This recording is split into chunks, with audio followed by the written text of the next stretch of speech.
JEE advance 2024 का physics का paper 1 हम लोग देख रहे हैं। ये ईएमआई और एसी का बहुत ही बढ़िया सवाल पूछा गया है। इनफैक्ट अगर क्वेश्चन को ध्यान से देखा जाए तो इस पे आप कह सकते हैं कि मल्टीपल कॉन्सेप्ट्स का इस्तेमाल किया गया है related to your capacitor and inductor, जिसके बारे में हम लोग थोड़ा इसके कुछ बेसिक कॉन्सेप्ट्स खास करके कैपेसिटर करंट इलेक्ट्रिसिटी में भी पढ़ते हैं। उसके बाद अगर हम बात करें इंडक्टर का नेचर इलेक्ट्रोमैग्नेटिक इंडक्शन में पर समझते हैं, है ना। और ऑल्टरनेटिंग करंट में भी इन दोनों के कॉम्बिनेशन से जो ऑल्टरनेटिंग करंट बनता है उसको हम लोग एसी में पढ़ते हैं। तो कई जगहों से कॉन्सेप्ट को थोड़ा थोड़ा पिक करके उठाया गया इस क्वेश्चन के लिए। क्वेश्चन बहुत टफ नहीं है, बहुत ध्यान से पढ़ेंगे, ध्यान से समझेंगे तो आसानी से समझ में आ जाएगा। देखिए क्वेश्चन कह रहा है the circuit shown in the figure contains inductor L and capacitor C naught and resistor R naught and an ideal battery. यहाँ पे कैपेसिटर है, इंडक्टर है, आर नॉट है और एक आइडियल बैटरी है। जो डायग्राम में वही लिखा गया है। Circuit also contains two keys K1 K2, दो की है K1 और K2, ठीक है। Initially both the keys are open and there is no charge on the capacitor. कह रहा है कैपेसिटर पे किसी तरह का कोई चार्ज नहीं है, ये पूरी तरह अनचार्ज है और इनिशियली दोनों की ओपन है।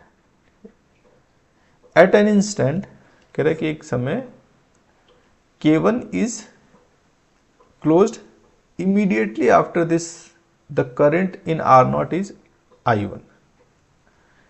कह रहा है R0 में जो करंट फाउंड हुआ है that is found to be I1। कब? just immediate after the switch K1 is closed। After a long time the current attains a steady state value I2 और थोड़े समय बाद ये steady state value पे पहुंच जाता है I2। Thereafter K2 is closed and simultaneously K1 is opened। उसके बाद K2 को क्लोज करके K1 को हटा देंगे। K1 जैसे ही हटाएंगे सर्किट से वोल्टेज सोर्स हट जाएगा। Open and the voltage across C0 oscillates with amplitude V0। और कह रहा है कि जो C0 के क्रॉस वोल्टेज है वो ऑसिलेट करने लगता है जिसका एम्पलीट्यूड V0 है और एंगुलर फ्रीक्वेंसी है ओमेगा नॉट।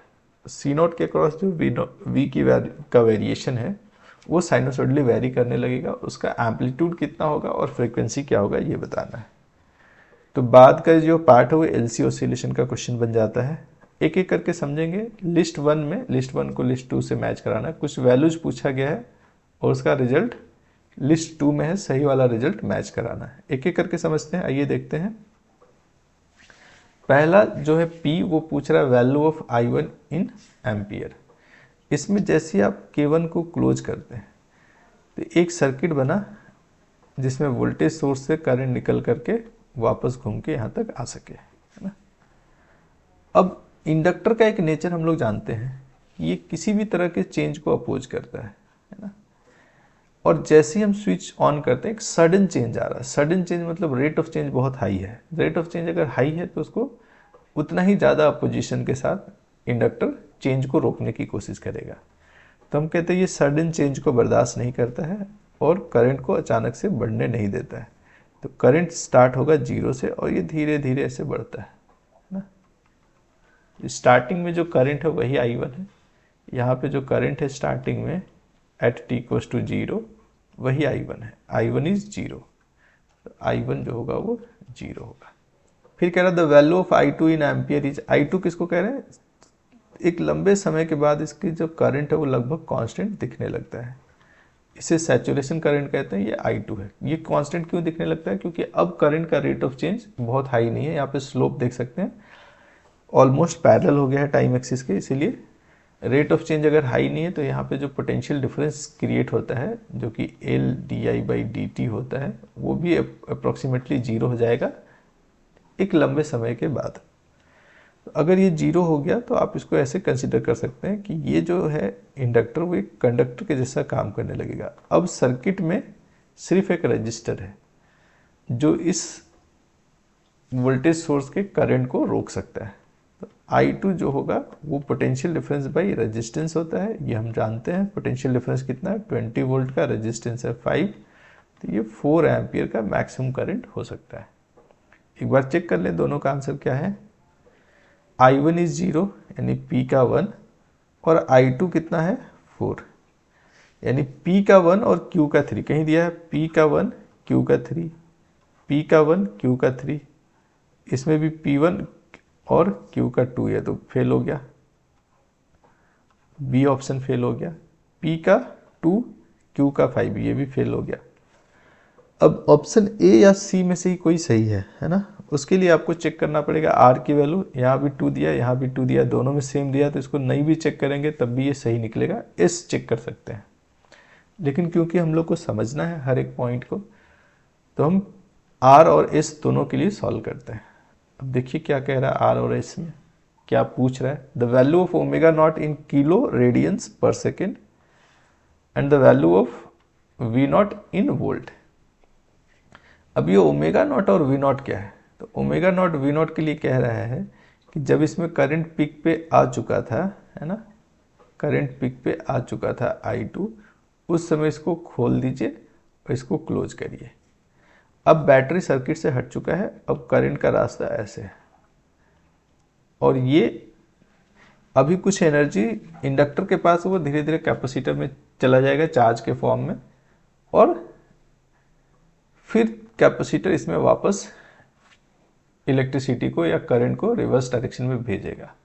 तो यहाँ पे आप देखेंगे कि एक साइनसोइडल करंट सेट हो जाता है, और जो पोटेंशियल डिफरेंस है वो भी साइनसोइडल हो जाएगा, करंट यूं चलेगा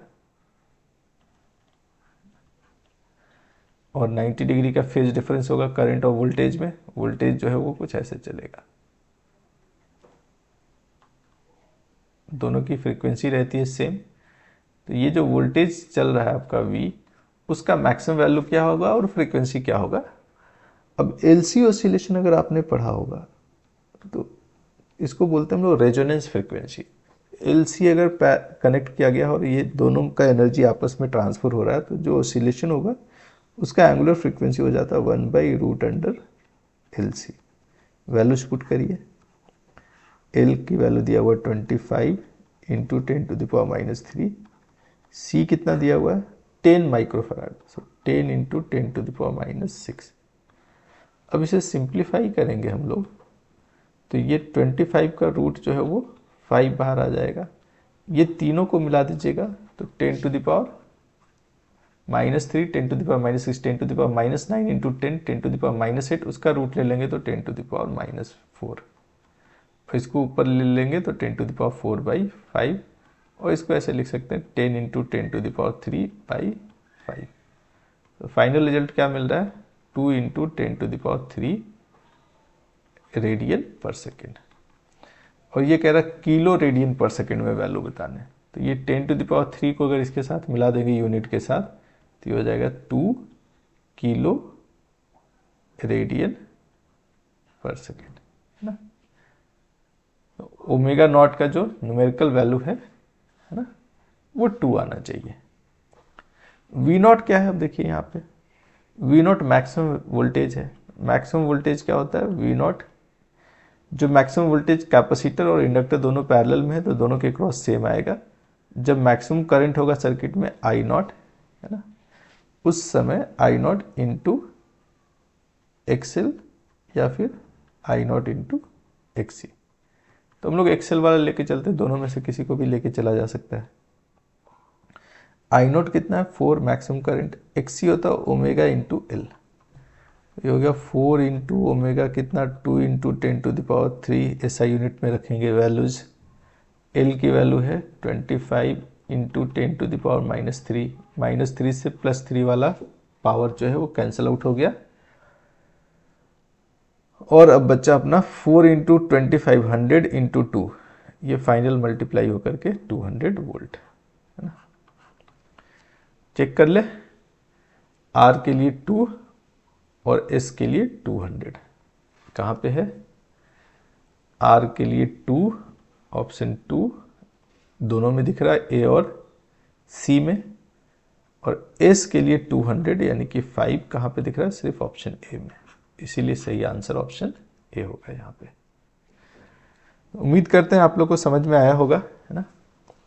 जेईई एडवांस के क्वेश्चन को बहुत ध्यान से पेशेंस के साथ समझना होता है, और आप लोग कोई भी पॉइंट अगर समझ में नहीं आया हो तो आप कमेंट में ज़रूर लिखिएगा, या अगर आप कोई बेहतर तरीका जानते हैं सॉल्व करने का तो भी आप कमेंट में लिखिएगा। मैं लगातार कोशिश करता हूँ कि हर वीडियोज़ में कुछ ना कुछ इम्प्रूवमेंट लेकर के आऊँ, है ना।